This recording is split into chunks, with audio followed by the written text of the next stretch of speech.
Hi friends. Azhagar ஆற்றுல இறங்கிட்டு திரும்ப மலைக்கு வர அன்னைக்கு நாங்கள் கோயிலுக்கு போயிருந்தோம். அப்போ கிளம்புற வெள்ளன்னா இங்கே வீட்டிலேருந்து 4:30க்கெலாம் கிளம்பிட்டோம். கிளம்பி அங்கே போக எப்படியும் 5:30 6 மணி ஆயிடுச்சு. 6 மணிக்கே அவ்வளோ கூட்டமாக ரஷ்ஷாக இருந்துச்சு. போலீஸ் பந்தோபஸ்து எல்லாம் சேர்த்து அவ்வளோ ரஷ்ஷாக இருந்துச்சு. காலையிலே நிறைய பேர் கூட்டம், அவ்வளோ கூட்டம், சரி கூட்டமாக இருந்துச்சு. அப்புறம் சாமி பார்த்தோம்.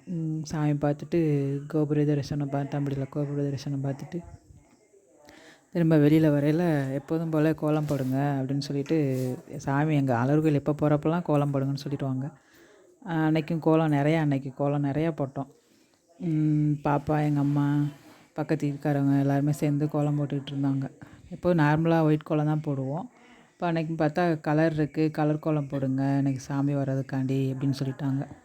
அப்புறம் சரி திரும்ப கலர் கொடுத்தோம். கலர் கொடுத்துட்ருக்கையில சாமி பார்க்க வந்தவங்க எல்லாருமே நாங்களும் கலர் கொடுக்கலாமா அப்படின்னு கேட்டுட்டு கலர் கொடுத்தாங்க.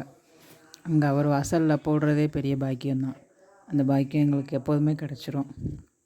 அப்புறம் சாமி அங்கே பார்த்துட்டு இன்னொரு இடத்துல மண்டபத்துக்கு போய் சாமி சாமியெல்லாம் பார்க்குறதுக்காண்டி கிளம்பிட்டோம். கோலம்லாம் போட்டு முடிச்சுட்டு நான், என் பொண்ணு, அந்த பக்கத்து இருக்கிறவங்க, எங்கள் அம்மா எல்லாருமே சாமி கும்பிட்டு அப்புறம் கிளம்பிட்டோம்.